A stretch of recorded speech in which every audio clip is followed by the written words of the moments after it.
So I discovered a practical use for meditation, which is not maybe the most important thing, the practical uses. But I had a surgery last Monday, went very well, and I was supposed to have the surgery at 3 o'clock, but I didn't have it till 7:30. Things got banged up. So when you're in, we went at 1 o'clock, so I was there for like 6.5 hours before they took me back to the thing. It's really helpful to have a strong meditation practice in that situation. I didn't take it. They said, don't bring anything. So I didn't bring anything, and so you're sitting there and you're just like, oh, okay. And you don't know how long it's going to go. And then pretty soon they call you back. But they have these gowns they hook it up to this machine that shoots out warm air. So I was thinking maybe if you're having any trouble with the meditation practice, that this might be a good thing to have, the warm air blowing cape of some kind. It's very comfortable. Very comfortable. So I'd like to continue speaking this week about the Lotus Sutra, which we'll be studying quite a bit in 2025. And entitling this series of talks, I don't know how long it will be. It might be it's a series because I know I was going to talk for 2 weeks, but it could go 3 or maybe only 2, maybe 7. I don't know. Looking to the Lotus. So the Lotus Sutra is a unbelievably influential sutra or teaching from the Buddha that is part of Mahayana Buddhist tradition. In East Asia, particularly, very influential in Japan. And its form is a lot different than many of the sutras that we study. And so I felt like some kind of introduction to it and encouragement for people to start reading the Lotus Sutra or reading some things about the Lotus Sutra as it starts to appear in talks and teachings and classes and various things that are happening in 2025. Just really want to invite people to start considering the Lotus Sutra. But because it has such a different kind of quality than many of the teachings that we follow, many of which sound very rational, don't ask you to encounter anything too fantastic or supernatural, the Lotus Sutra is not that. The Lotus Sutra puts that right in front and center. And so helping my goal is to help you develop some kind of a conceptual framework about how you might regard the sutra as you hear more teachings about it, and if you decide to pick it up and read it, those kind of things, that you have study teachings about it or study the sutra itself, that you have some equipment with which to encounter it, which I always, I'm a little conflicted about. There's one side that's like, just read it. It'll give you what you want. No, it will give you what you need, and that will come in different ways. So I don't know if this is a fruitful venture or not, but here we are. So we'll lean in. So a few of the things I was emphasizing last week. The first one is that a sutra like this emerges from antiquity. It doesn't have a story that's really clear about where it came from. It wasn't a particular prophet in a particular place at a particular time received this transmission or this sutra. Always these sutras start with a very short and sweet phrase, "Thus have I heard." And so it's a recount of something that has happened. And we don't question too much where did that come from, other than just one of our ancestors decided to write this down because they heard it. What does that mean to hear it? That's open to interpretation, experience. Another thing I was emphasizing is the very deep and profound influence that this particular sutra has had on East Asian Buddhism in particular, on Japanese Buddhism in a very profound way, and on our school as it came out of a religious landscape that was really defined by the Lotus Sutra. And so the Zen teachings as they were in China, as they came to Japan, the Lotus Sutra was active in China, but as the Zen teachings came into Japan, it came into a soil which was deeply marked by the Lotus Sutra. And I'm oftentimes reminding people that the founder of our school, Dogen Zenji in Japan, he was a Tendai monk first, very steeped in the Lotus Sutra, and in all of his writings, the thing that he quotes the most often is the Lotus Sutra, by far. And it's the imagery. He'll use the imagery of the Lotus Sutra to explain the insights of Zen over and over and over again.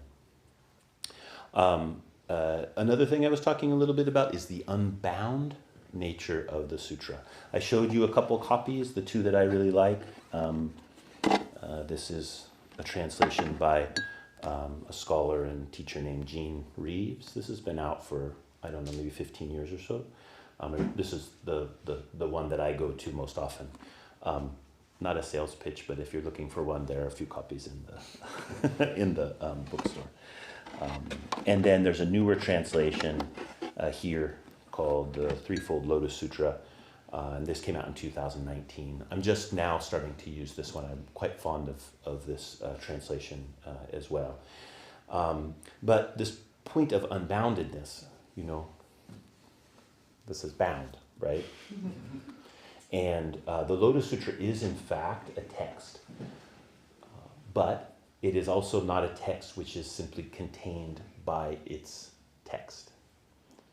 It's a little bit of a weird thing to say, but I think intuitively makes sense. A text is not just something which is bound in a book and printed on paper. On one level, you could say the encounter with the text that any individual person has also has to be included in what we call the text.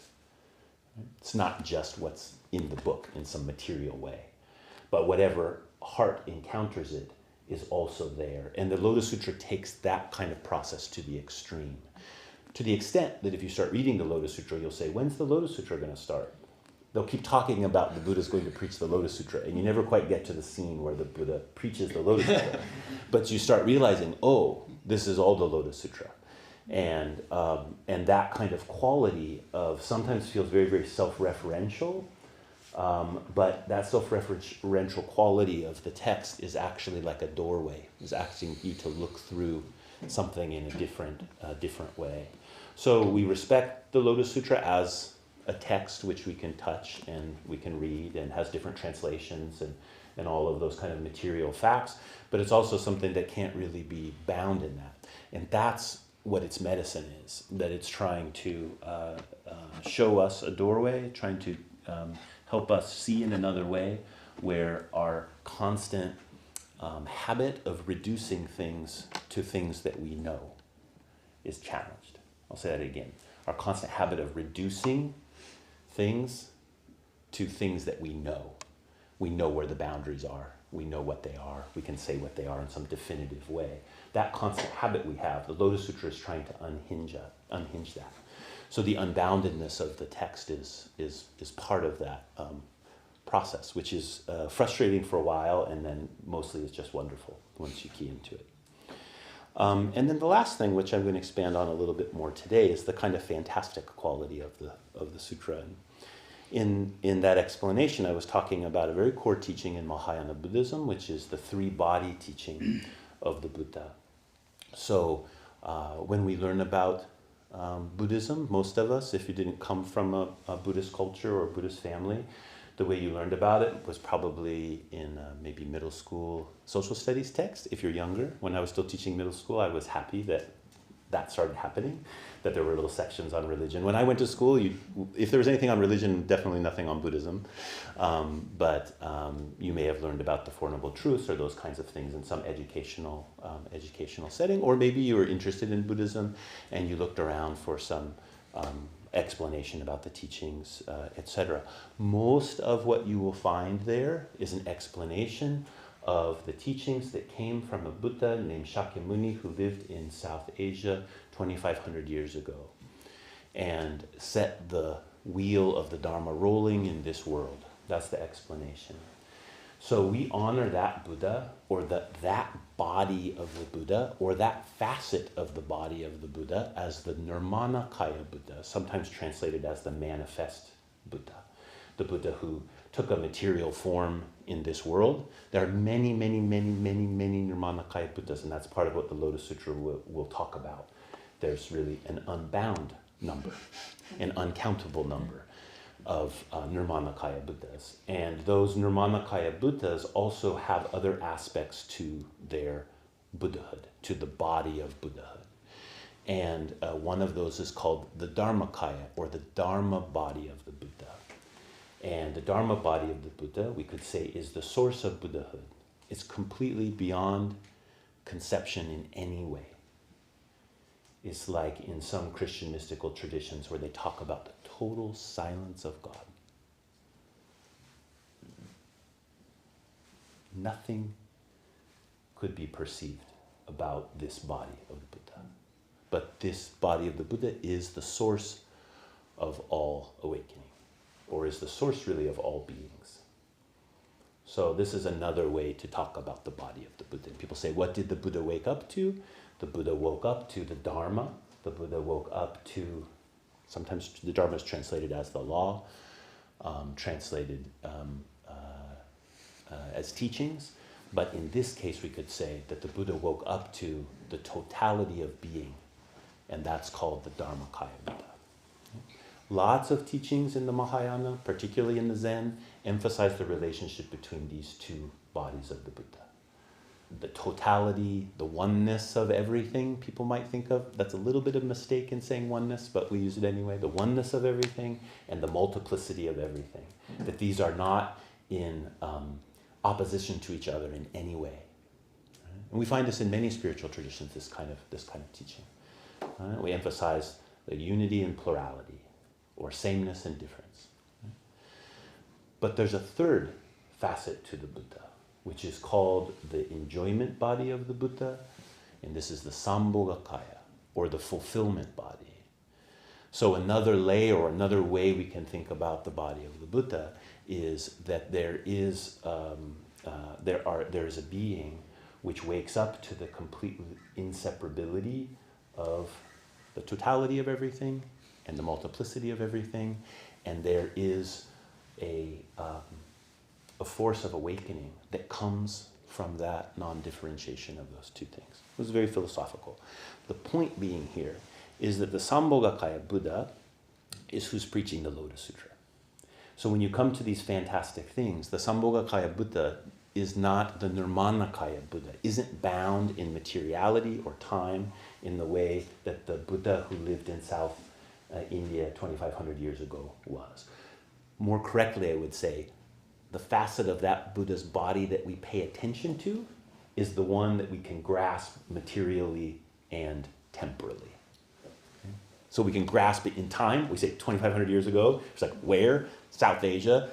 There's a footprint that's been preserved since then. We have stuff people wrote down. We have little remnants of things. That's the real Buddha, right? Because we can grasp it in some way. That's our habit. But in this teaching is saying, yeah, that's a facet of the Buddha's body. But there's another facet of the Buddha's body, which is totally fantastic. And these two are not in opposition, that the Nirmanakaya Buddha, Sambhogakaya Buddha, Dharmakaya Buddha are really one thing. But we see them in different ways because of our capacities and proclivities. So, why is this important? Well, one of the reasons it's so important is because it's very easy to get stuck in a battle with greed, hate, and delusion. So if you think about classical Buddhist teachings, which we study all the time here, it's mostly what we study. It's like we have a really strong tendency to screw things up. And we do it because we're ignorant. What are we ignorant of? What does it mean to be ignorant? To be ignorant means we believe that we are selves that are independent of other things and somehow have our own permanence, our own separate truth that's a me-ness. That's a kind of operational definition of ignorance in Buddhism. And because we believe that, we work through greed and hate. We grasp things that we want, try to pull them close, and we try to push away the things that we don't want. And so in our practice, one of the things we're trying to do is say, look, I get it. I don't just arise independently. I arise interdependently. I am part of something that all manner of causes and conditions which give rise to this being, this experience right now. And if I can wake up to that, if I can practice with that teaching, I can start saying, look, I can't just try to get all the balls to roll my direction. It doesn't work. I won't actually be satisfied. That's a bottomless pit, just getting what I want. And just having aversion to the things that I think are no good. I'm never going to be really able to keep them at bay, that there's some other possibility that's there. And so we practice hard with those, we call those the three poisons of greed, hate, and delusion. And we practice diligently to try to root them out and try to live in a different way. We should do this. This is a noble and important discipline. Right? But what are the limits of my own doing? This is a question we have to ask. This is what I mean by getting stuck in a battle with greed, hate, and delusion. We can be working really hard there. We can see that greed, hate, and delusion is causing all kinds of suffering for me and for other people. But I lock horns with it, and what do? I hate it. And I have a greed for overcoming it. And I work with it in the same basic framework that I'm using for everything. And we get a little bit smarter, and we say, okay, I'm not going to do that. I'm going to try to work with it another way. But what is it to really move from that completely? To feel the limits of our own doing. This is very, very important. And I would say that much of what's come out, much of the beautiful practices that have come out of Buddhism in the West that are kind of divorced from Buddhism per se, like meditation practices, etc., this is one of the places where they start to break down. You know, if you have an app that will help you meditate, which I recommend, I'm not dissing the app. I might have some fine points to pick up with the instruction in the app. That's possible, but I think it's great. But the issue is we go to that with the idea of what can I do? What can I do? What can I do? What can I do? Which we should have that. But what are the limits of that? What are the limits of doing? What are the limits of my intention to overcome greed, hate, and delusion through my own effort? This is the kind of question that a Sambhogakaya teaching will ask us to bring in. Because even if we win, as the Arhats have won the battle with greed, hate, and delusion, even if we win, our winning will be marked by them. That's what it means to win. If you overcome greed, hate, and delusion, you have overcome it. And your state of having overcome greed, hate, and delusion is marked by greed, hate, and delusion in the inverse. And what is the problem with that? Is usually you start thinking that you're better than the people who are still wrapped up in greed, hate, and delusion, which is a kind of greed and hate and delusion. So it's a problem. And the Lotus Sutra is trying to pick that problem up and say, although we need to do that effort, we need to understand it in another way. If we're just stuck in that limited view of what the practice is, we won't come to Buddhahood. And that's what the Lotus Sutra is about. That actually every being is a Buddha. So the Sambhogakaya Buddha teaches kind of beyond this dichotomy. And it's very important when we start engaging these teachings that are more, I'm using the word fantastical, or we could say cosmic, maybe you would say supernatural, that they're not pointing us towards transcendence in the sense of getting away from the ordinariness of life. That's not the point. This is a very radical thing about the Lotus Sutra. Although it employs many teachings that take us from this kind of horizontal plane to a kind of vertical plane. The Buddha Shakyamuni in the Lotus Sutra teaches from Vulture Peak. So you start getting mountains involved. This verticality starts happening. And you can feel that in your body too. When you have a spiritual inspiration, you can just feel this kind of start appearing. You know, you look down over a valley, sometimes you go for a walk. I hope you do this. Sometimes you go for a walk somewhere and you get up in a little bit of a high place and you can see out over the valley, and then maybe there's some clouds and then the sun is just rising or setting, or you can't tell which. Maybe you don't know how you got there. Which is where I am right now. I don't know how I got there, so I don't know if it's rising or setting. But then all of a sudden you realize, oh, this place where I'm always in this relationship with things, there's also this other thing. So the Sambhogakaya teachings are not asking us to take that vertical over the horizontal. They're doing something more radical. It's a kind of doorway to waking up to the freedom of things in themselves. So when we're in this more narrow viewpoint where we're in the habit of reducing things to something we know, like, a glass of water, then the glass of water simply becomes an object of my experience.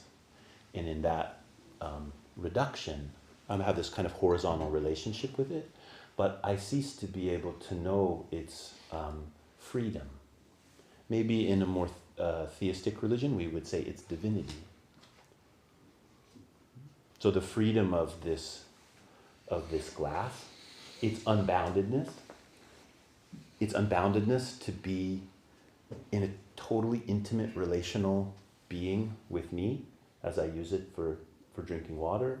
All of those qualities that can be part of how we live, they come alive when we don't simply reduce it. So this Sambhogakaya type teaching, which is inviting in the vertical, it's not there for the purposes of getting away from the cup. It's from a deeper appreciation of what this cup is. This cup really is the everythingness of being, appearing in this moment, as am I and as are you. So an eye that's reoriented stops seeing things. So things is a kind of object, our objectification, which goes back to that basic problem of ignorance, thinking that I have this sort of permanent subjectness in a world of objects. That it's asking us to look at things in a different way, to reorient our eye, so that we're not just seeing things, but we could talk about, some contemporary philosophers like to talk about the personhood of all being, particularly some ecological philosophers. We have some in our school. We have some of teachers in the Midwest. They've been ordaining trees. It's quite an interesting practice. So they have some forests that are trying to protect. So they're protecting them. There's some practical level to it. Is how do you cut down trees that are monks? But then also, well, if they are cut down, then their rebirth will be favorable because they've taken on this practice. So what does it mean for a tree to be a person? And that's an interesting question. Okay, so this kind of talk may excite you or might drive you nuts. And I guess I'd like to say that you can follow these things out philosophically, theologically, cosmologically. I don't know what the right word in Buddhism is exactly. You say philosophy. I kind of like that one because philosophy means a love of wisdom, and Buddhism's a wisdom tradition. But when you say philosophy, people kind of think of like a very rational thing usually, which Buddhism, employs some rationality but also realize some limits. Theological, I kind of like that, but theological usually would be referencing Godhead, and oftentimes Buddhism doesn't reference the Godhead, at least not in the way that religions that are more focused on a divine creator are. Cosmologically, maybe that's it. So anyway, those kind of processes, if you like that stuff, I don't think there's anything matches the level of wonder and because I'm inclined in this way.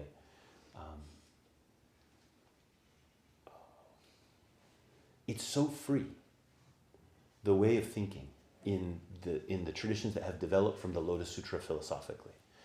It's really amazing. So if you're inclined that way, particularly Tendai or Tentai, philosophical systems are just really, really fantastic. If you're interested in that kind of thing, just ask me and I could turn you on to some places. But the Lotus Sutra is not a philosophical text. So people like me who are philosophically inclined read the Lotus Sutra and then start writing pages. But because it's unbound, you can never stop, right? If you start talking about the Lotus Sutra, you can never stop. It's one of my strong points. It's also a weakness. So really, I'm not asking people, or I'm not saying that you should go into the philosophical side. It can be helpful sometimes. If you're inclined that way, it's good. But there's something more precious, I feel like, in the Lotus Sutra.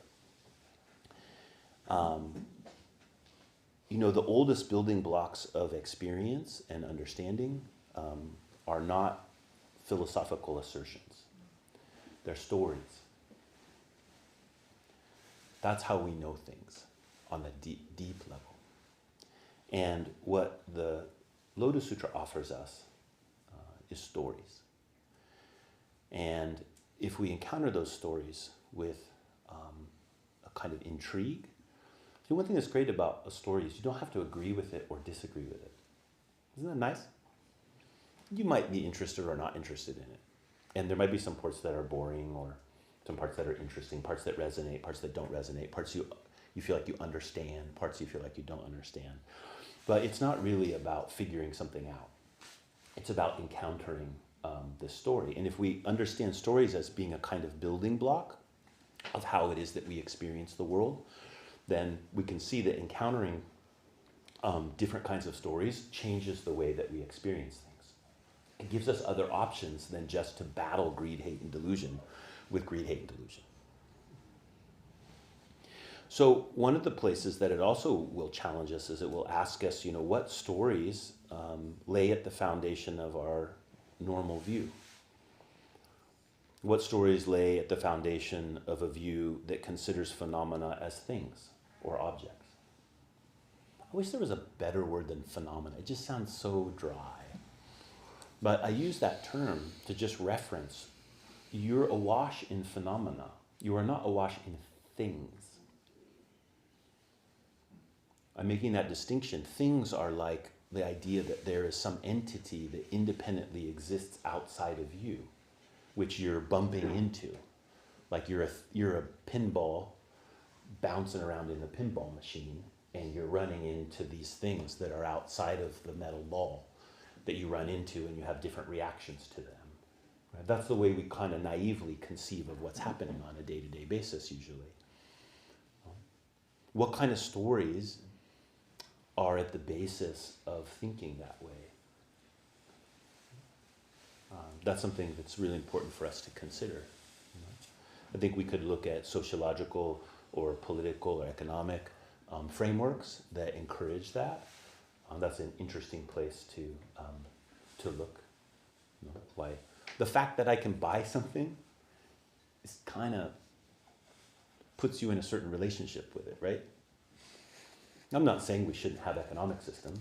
I'm just saying you might have that encouragement, that story about buying something, and what does it mean if you have bought it? What does it mean to own something? Is even like that's like a pretty weird story, right? It's mine. Do you find that weird? It's strange. It really is strange. I mean, that you may have some personal items that you keep on you and you're using them all the time, and if someone were just to take it off your body, you'd be like, hey man, I used that can opener or whatever. But that's not really what we mean by most of our expressions of ownership, right? I mean, and don't even get started with our ownership of other people. And I don't mean slavery here, although of course that's charted, but I mean just our sense of ownership over other people in one way or another. So we should think about that. And then we should know that there are other stories. There are alternative stories. There's other ways that we could work with the building blocks of how that we experience. There are liberating stories. And this is where I see the strength of the Lotus Sutra, that the liberating stories are liberating not just for the viewer, but also the viewed. So if we think about the phenomena arising, there's someone who's experiencing. That's why I call it a phenomena rather than a thing. There's some experience happening. If we go back to the glass, we're experiencing the glass. I can feel its coldness. You can see it. You can see the light coming through it, everything.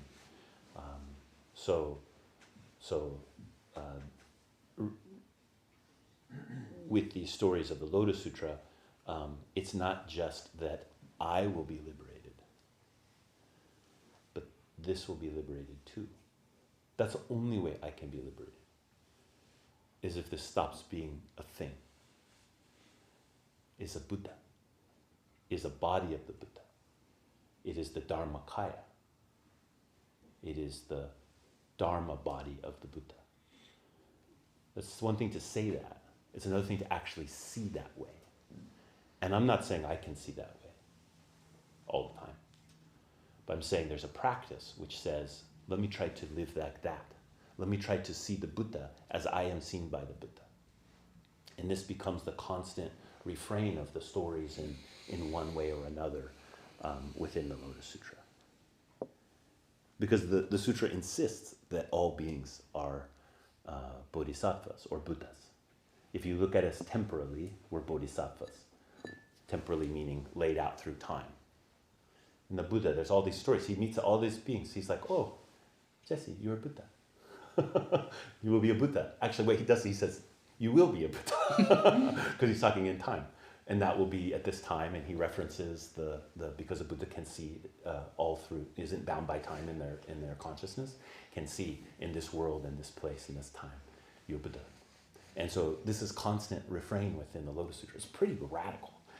And then even they get to the bad guy, Devadatta, and everyone's like, yeah, not Devadatta. And then he gives a prediction of Buddhahood to Devadatta, which is really remarkable. So the Buddha's seeing these beings. He's seeing them as bodhisattvas. There's another part, just to give you an example of a couple of these stories, and then have some time for questions. The story which I have oftentimes talked about in the assembly of the Buddha illuminating all of the worlds. So in the beginning of the sutra, the Buddha enters the samadhi of innumerable meanings, is what it's called.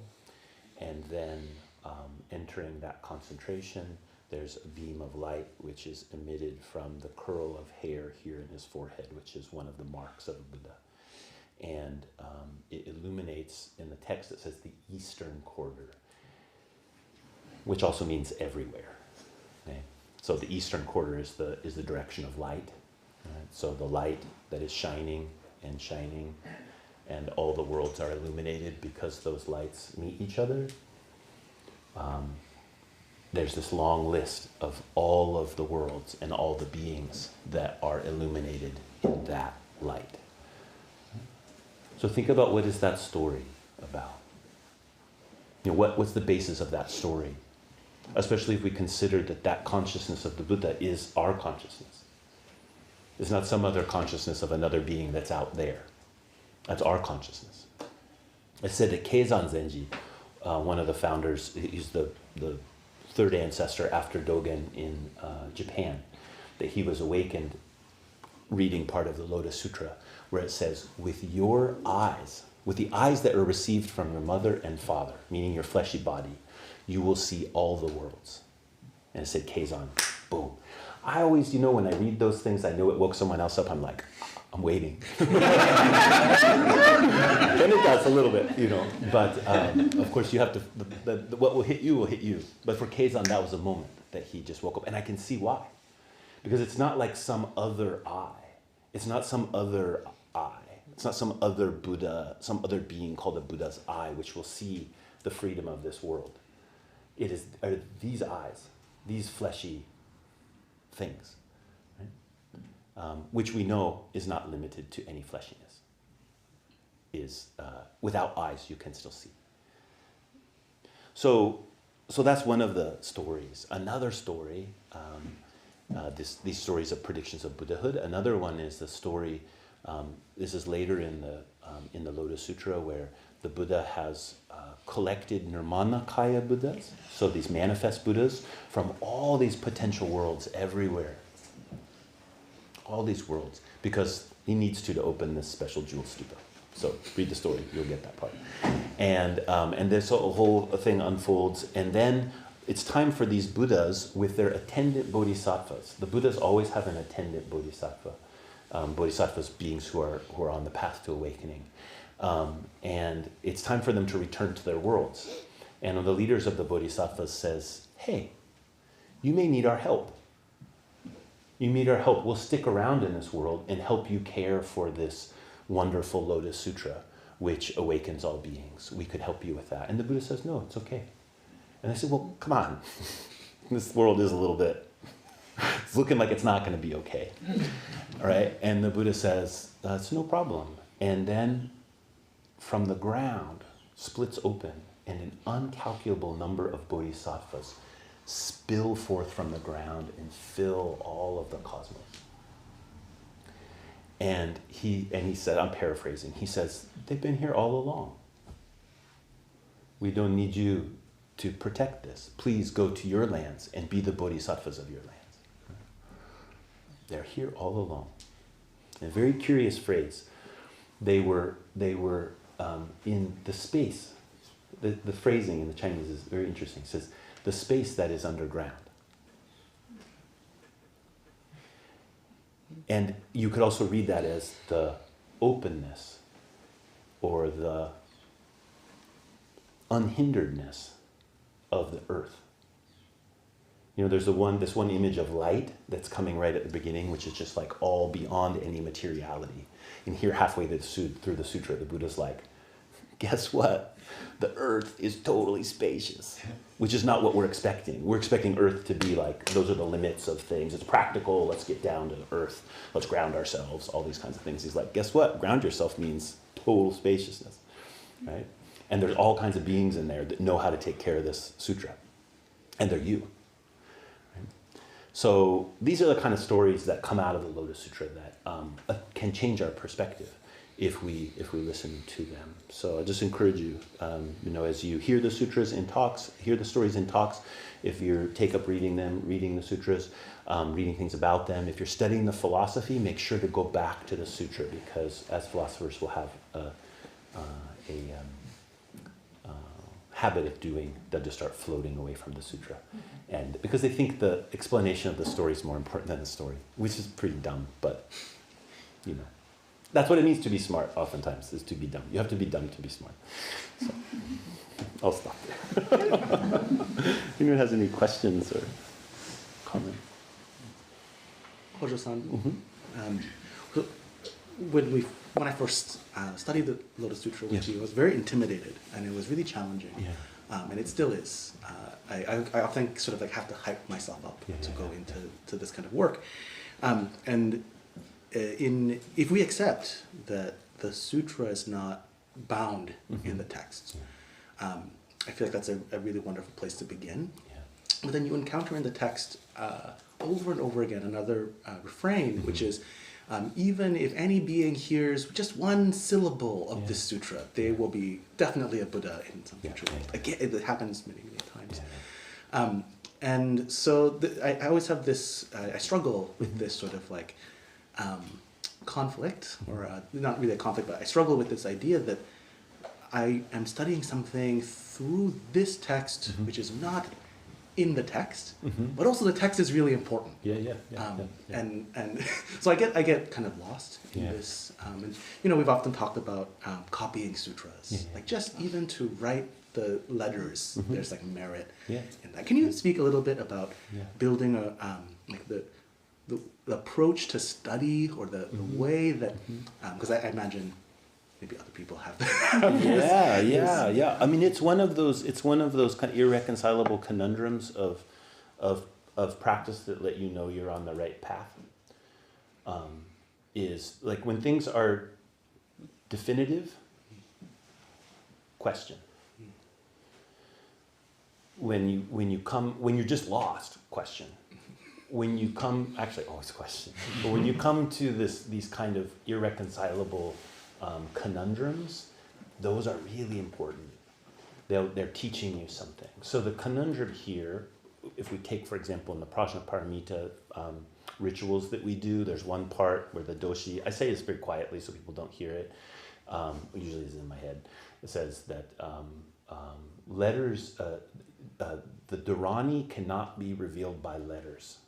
Or the Dharani cannot be contained by letters. Letters reveal the Dharani. That's the conundrum. So the letters cannot contain it, and yet the letters can reveal it. What does that mean? So it's not bound in language. And this is actually a central truth of language, which is really, when our head starts getting turned around, is just fantastic. Language contains nothing. It is not a container. Language is a freedom of consciousness.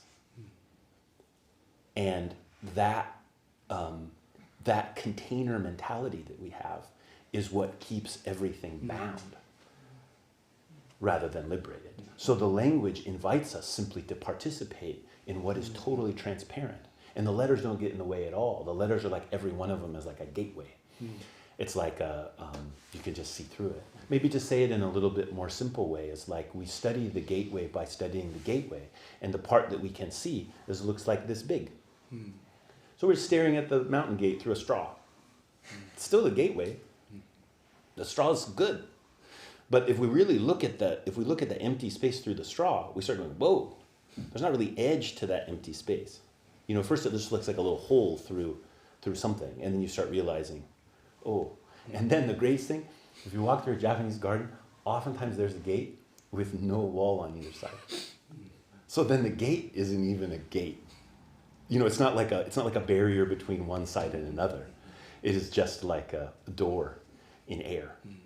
And so I'm hoping those things are not all just sounding totally out there, but it's the quality of the conundrum which brings us into that. And so if you just simply appreciate, oh, this text, I don't need to be contained by it, I don't need to contain anything, I just need to relate with it very directly, and see through it. I don't mean get rid of the letters because you could see the letters just symbolize something that you no longer need the letters because you saw the thing that's on the other side. I don't mean that see through it. I mean that actually the letters are your eyeballs. The words are your way of seeing. And that's the style of reading. One thing that I took up recently, which I super recommend to people if you're going to engage the text, read it right before you go to sleep. I mean, if you're a kind of person who likes to read before you go to sleep, I'm a person who likes to read before I go to sleep. And I used to read a bunch of stuff that I was just like, wow. And then for a while I took up reading poetry right before you go to sleep. I also highly recommend that. If you have poets you like, just don't keep the other books by your bed, especially the ones about smart stuff or political stuff. and then you can read those someplace else. And then just read the poetry. But Lotus Sutra is really good. And then both of these translations read very well. So if you get in the habit of not just trying to understand what it means, but being able to kind of vision it, it's really good. Yeah. Could you speak a little bit about the iterative nature and how it lays out first in prose and then verse that retells and often expands? Could you say a little bit about that? Yeah. So from a kind of analytical perspective, people who look at the Lotus Sutra, that's one thing they bring up a lot, is usually something is told and then there's a verse summary of what was told, which again you might find annoying because it's the same thing, but just notice the doubling everywhere in the Lotus Sutra. Our tendency to want to make everything one thing is so strong, and the Lotus Sutra will just gently pull us apart from that mindset. So you have the prose, and then you have the verse summary. Again, people who analyze it, oftentimes they think that the verse prose may have been more primary than the prose, or the verse summary more primary than the prose. You tend to read it as being, because it goes the other direction. Usually it's the prose, and then it's the verse summary. You think like, oh well, the sutra will say that. Let me say it again in verse to blah blah blah blah blah. So you kind of think of it that way. But you can see, particularly in a tradition that would have been an oral tradition for at least some period of time before it was written down, that the prose would be very important, or the poetry or the verse would be very important in that side. So that's one entranceway into that, is recognize with the verse summary you get a chance to engage with your mind in a little bit different way. Prose tends to be explanatory and kind of reductionary, kind of understand what's going on, get the meaning, get the explanation, which is an important part of our mind, but then the verse summary kind of opens it up in this other way.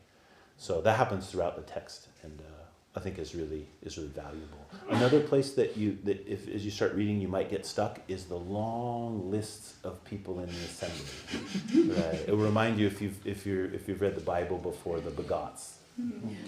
Yeah, and you get like about 20 into the begots, and you're like, I don't care who begot, but you should. It's actually important. And in the Lotus Sutra, there'll be long explanation of all the beings that are in the assembly. When you find yourself kind of like jumping over those, which I find myself doing all the time, you don't have to do it all the time, but at some point gently guide yourself back and say, look, I will spend 10 minutes doing just about anything, of very suspicious value. And so I'm going to take 10 minutes to simply read that part. You just be gentle with yourself. It's just, just recognize, I'll anything, right? So just read it. And then if you read it that way where you're not trying to understand it or get something out of it, you're just taking I will use the word discipline, but here what I mean by discipline is what makes it so difficult to do is the gentleness of it, not the forcing yourself through. That is a certain kind of discipline. But the real discipline isn't a discipline of force, is a discipline of gentleness. So that because you have to land with gentleness. With force, you can kind of just get the steamroller out and just go out over everything, including yourself. But with this gentleness, you have to do this other thing. So just read that part. There's only a few pages. Only a few pages.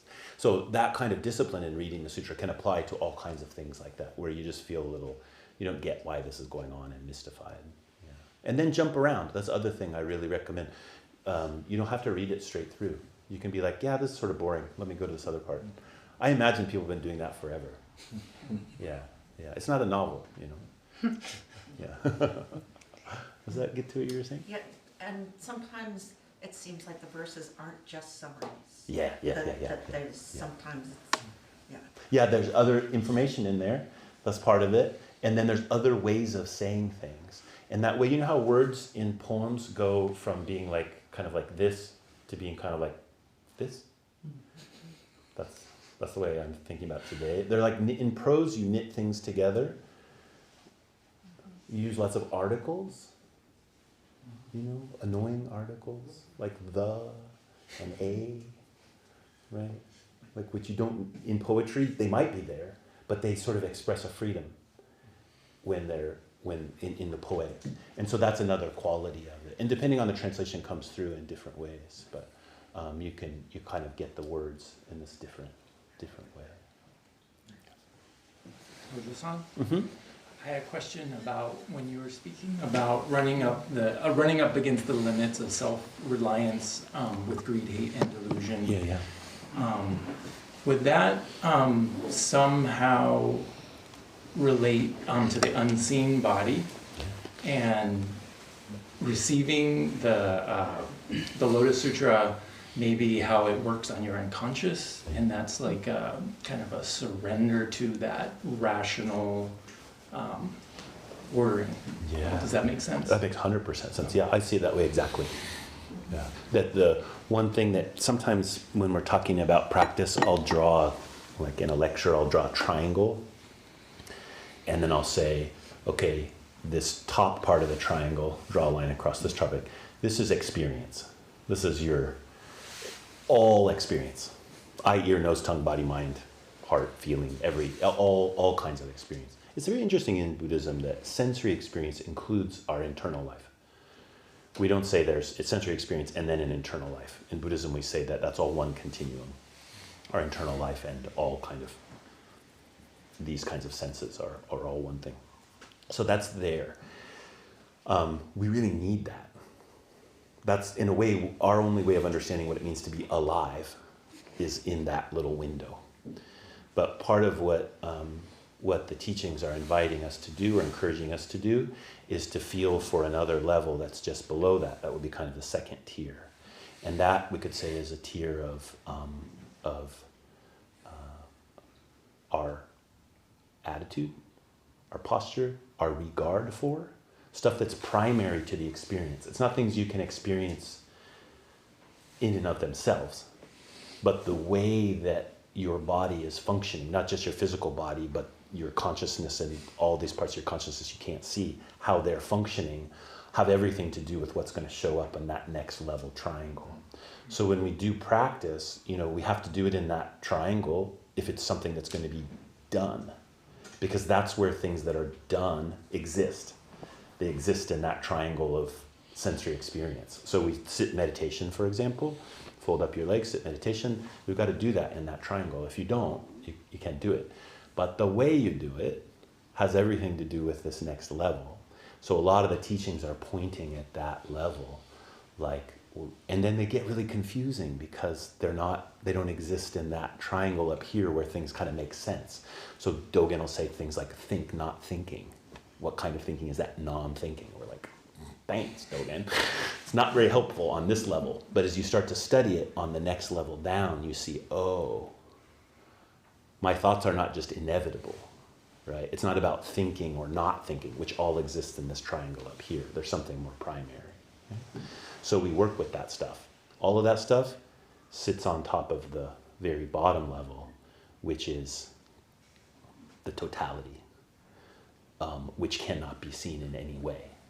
And in fact, is the whole triangle itself. So when we're practicing, it's really, what you bring up is really important, that we need to reflect on that, because it's so easy to get stuck in the first triangle, which is important. But particularly when we're in pain, we're looking for experiences that will help us find a way forward, that verify that there's something outside of just that world of pain. That's why the bodhisattvas show up in that realm all the time, because they want to give us that.